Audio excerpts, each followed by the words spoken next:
faz as coisas achando que é forte. Então assim, não, no dia que eu quiser, não quiser mais viver isso, eu não vou viver, mas não é assim.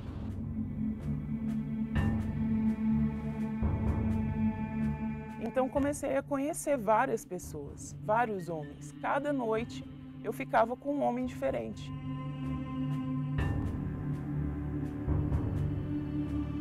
Porque assim, eu sei o mal que você fez pra mim. Era um vício mesmo, era questão de ser um vício.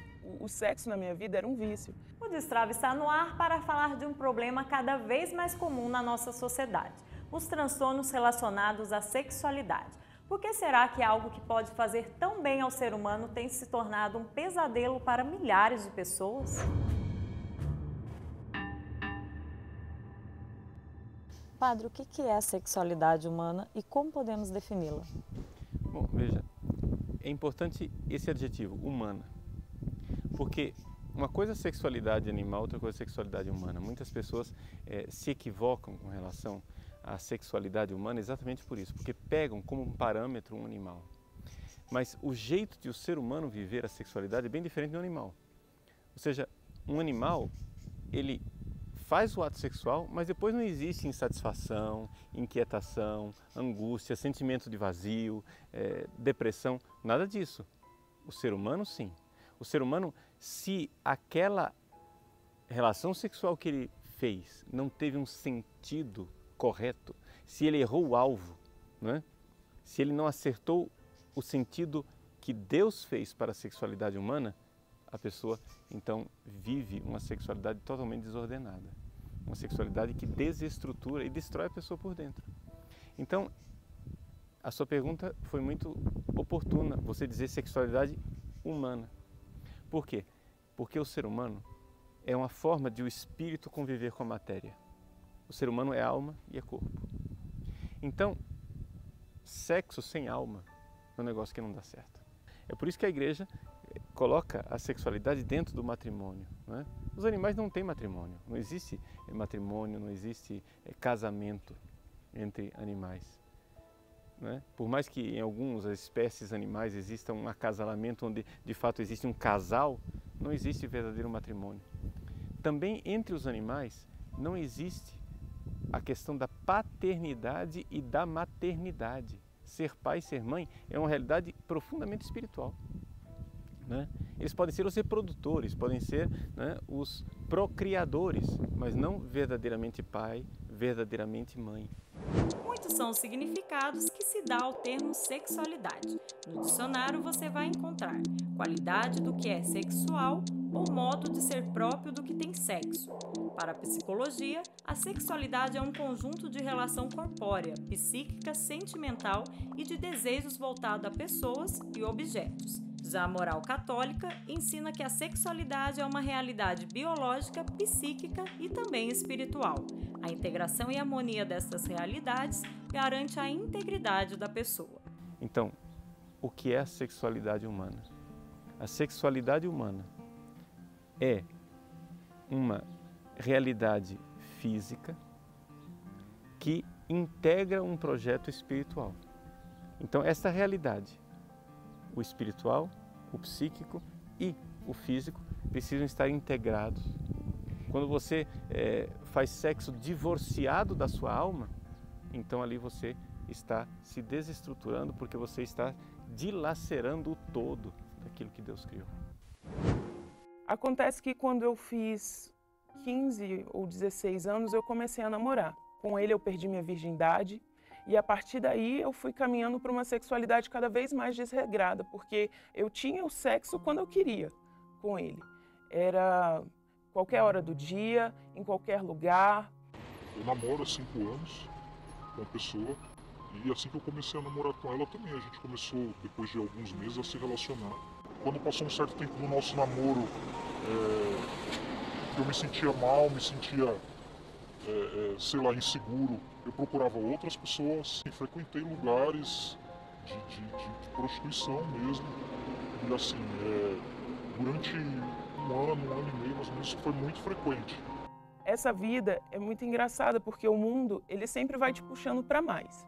Ele quer mais. E ter relação só com aquele meu namorado não foi suficiente para mim. A gente acha que uma coisa acaba suprindo a outra, mas não supre. E aí foi que eu comecei a ver que isso não era natural.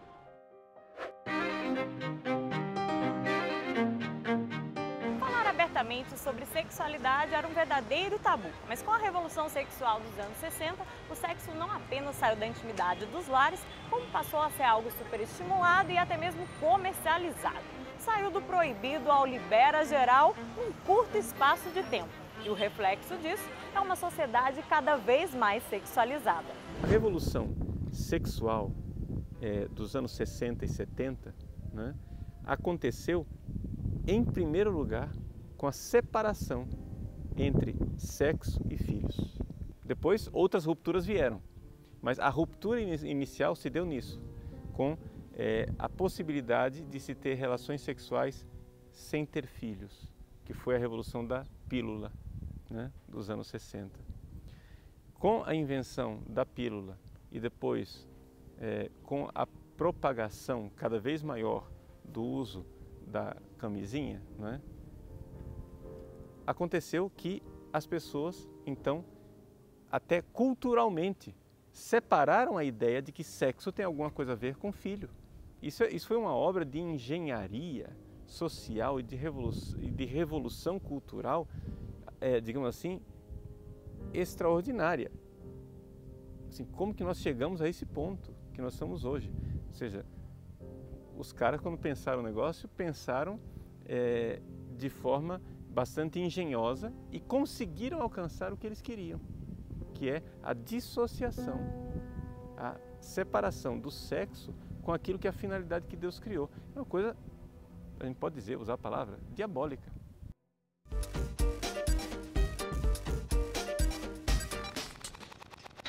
E para começo de conversa, Ricardo Sá, você que é pai, né, do Eduardo Neto, você e Eliana, uma família normal, comum, como qualquer outra família, com diferencial.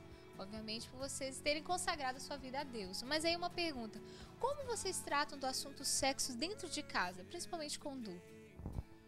Olha, eu vou me remeter a uma experiência que a gente fez, que ela está relatada no livro Quando a Família Reza. O Du havia combinado de passar um final de semana na praia com os amigos. E foi a primeira vez que ele fez isso. Isso já faz algum tempo, outros momentos isso já aconteceu. E no livro Quando a Família Reza, esse capítulo chama-se... Como é que é, meu Deus? Me dá aqui que eu já te digo. É bom pegar o título direitinho, para eu não falar bobagem. Enfim, era a primeira vez, ele chegou em casa dizendo, quero passar o final de semana na praia com os amigos. O tema é conversa sobre sexo, bebidas e companhias. E aí eu não tinha assim, razão nenhuma para não permitir o Du de passar o final de semana na praia com os amigos. Mas eu precisava conversar com ele. E aí que está o mais importante.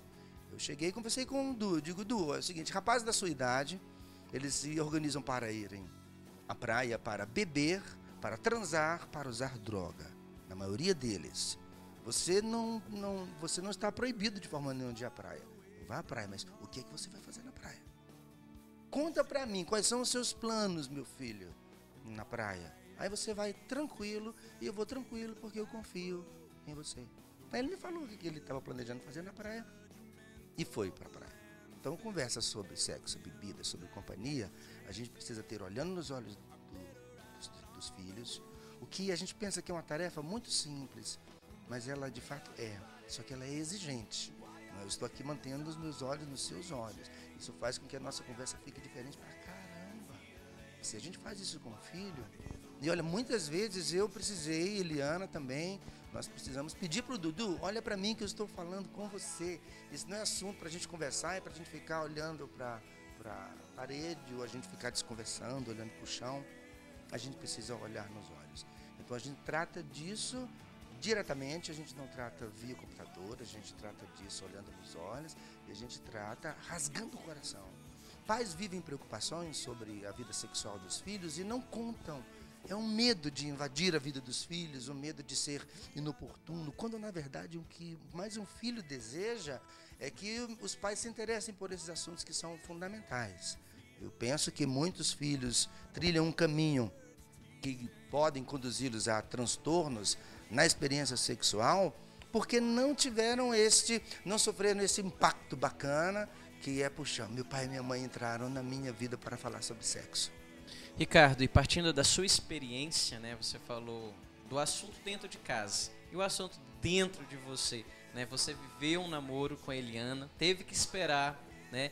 Teve que esperar para namorar, depois teve que esperar para noivar, depois esperar para casar, esperar para ter a relação sexual. E o mundo hoje diz, não, é preciso fazer o test drive antes, porque a qualidade sexual, ela conta muito no casamento, e se eu não gostar, né, não formos compatíveis na cama, né? Como que se deu essa experiência sexual sua, né, com a Eliana ali, e de que maneira, né, vocês foram progredindo também nessa vivência da vida sexual de vocês? Legal, obrigado pela pergunta. Eu nunca falei sobre isso na televisão, não.